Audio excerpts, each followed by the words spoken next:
Hi everyone, welcome to another video for Crazy About Cricut. Today I'm sharing a project for the PDE Linky Party, and this time around the theme is camping.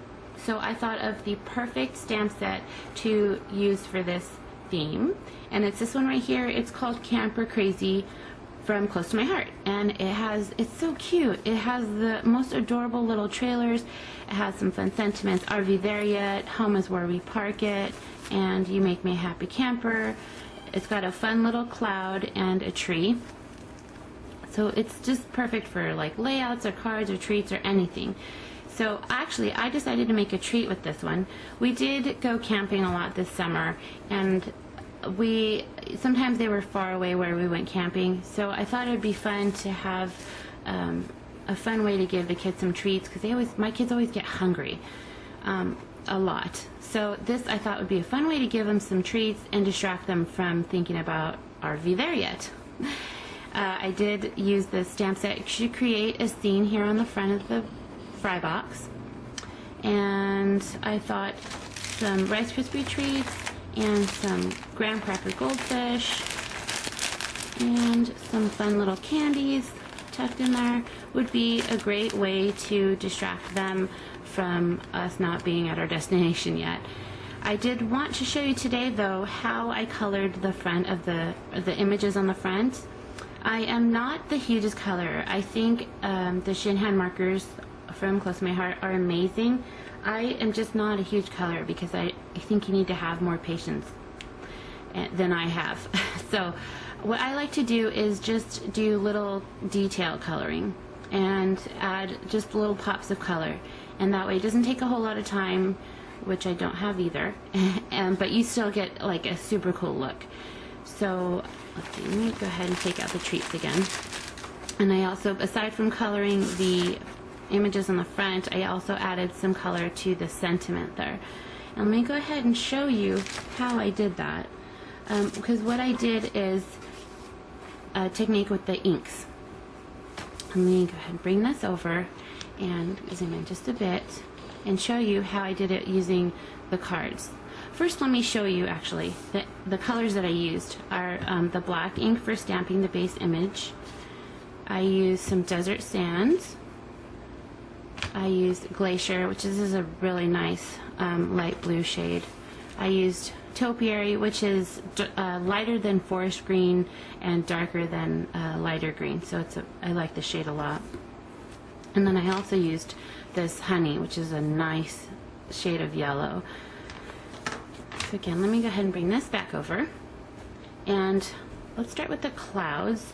The clouds, I used the Glacier, and what you do is you take your ink pad and you just squeeze it so that the ink pad itself touches the base, and you want to get some ink on the lid. Let's go ahead and open it, and when you open it, I leave it like this, and that way the ink pad stays face up and won't get on your surface and make a big mess everywhere, because what we're actually going to be working with is the ink on this side. So you just take a blender pen, and a blender pen is where the tip is damp and moist, not a watercolor pen where this part right here is filled with water. Not one of those. This is just a blender pen where the tip is damp and it's enough to kind of blend colors with. So what I did is I took the ink from the lid, and I also like to kind of color off a little bit here on the side so I can get an idea of how the color is going to come off. So I like that, and I kind of tapped off a little bit, and I tried a couple different looks with the clouds. I tried filling it in all the way, and I didn't really like the way that looked, so I decided to just go with tracing the outside, and that way they popped from the white background and still look like clouds, but not just blue clouds. And just went around each one like that. And really, you don't have to be too precise. You don't have to, be just so perfect, because it's just kind of adding a little bit of color detail. And it is easy. There's no way to mess it up. And even if you end up coloring it all in, it won't matter. You're doing a few different ones on the scene, so it will all blend in perfect together. And then once I'm done with the color, I like to just kind of wipe it off until you see no color on your paper, and then you're ready to go for the next shade that you're going to work with. So you can see the clouds there, how they came up just, you know, with a little bit of blue, and they look cute. I love the way that they turned out. So then let's go ahead and let me show you what I did with the tree. With the tree, I stamped the base in this desert sand that was a nice enough brown but not so dark, because I'm going to color the top of the tree. So again, I grabbed the topiary, and again I'm going to squeeze the top and bottom together so that the ink will get on the lid. And then you go ahead and open that, and again you want to leave it open like that. And I'm going to take some of the green, and let's see, yep, that's going to be perfect. So what I did was I just went over the part where the leaves go, the branches here sticking out. And you can go as light and as dark as you want. And just go over the center like that. You don't want to go over, though, a section so much that you're wearing the paper out, because this isn't watercolor paper and stuff, and it does color the images beautifully, but you just, like with any paper, you don't want to go over it in the same spot a ton, because it won't look good. So as you can see, here's the tree that I started out with, and here's the one that I just colored. So you have the brown that looks cute for the trunk, and then there's enough green covering it, but still you can see the tree branches underneath. So it creates some nice dimension. Again, this is really easy technique. It took me very little time to actually color it, and you can take a little bit of green, a lot of green, however you want. And again, when I'm done with my green, I'm going to just wipe it off, and you can see there's some more color, so I'm ready to go with the next shade. So it's super easy technique. It's really, you can't really mess it up, and you can see it just adds a nice little bit of color and super easy. Let me go ahead and bring my final project back over. So here you can see there's what I did with the trees and the clouds, and for the trailer I colored in the awnings there and the banner. The yellow's that honey color, which I think looks really good with the Glacier. And then I just colored the bottom of the trailer there. I used the black actually and to color in the tire there. And oh yeah, let me show you how I did the dirt down there.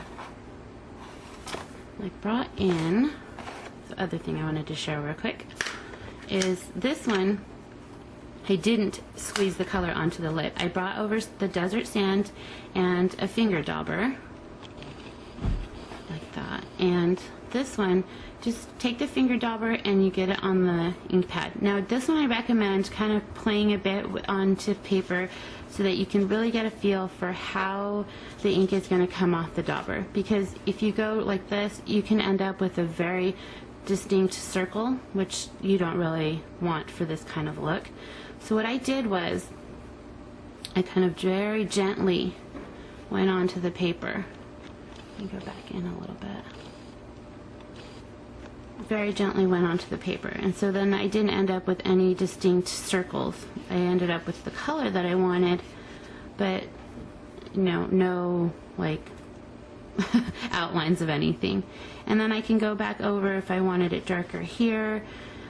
Like where the trees were, I wanted it to look like a little mound. So there I went a little bit more and I pressed just a little bit. And you can kind of get a little mound underneath just where the tree is. And then you can kind of blend it together as you like. But again, there's no way to really mess this up. You can just blend and color and add until it's how you like it. And this is about as much detail as I usually like to do on my projects. It just, with 4 kids, I don't have a whole lot of time, so this is a great way to add some color and fun. Let me bring my original project back over, and again, so you can see I colored the trailer, and this is where I did the dirt and things like that, and the sentiment. So there you go. This is just a super fun stamp set that is great for camping, and it would be great for the layouts that you take, for the pictures you take after you go camping. I hope you enjoyed the tutorial. I'd love if you tried the technique and share it with me through Facebook, or leave a comment on my blog. And also make sure to head over to the PDE Linky Party. I will be putting the address up on the screen as well as in the video description. Thanks so much. I'll see you again next time. Bye.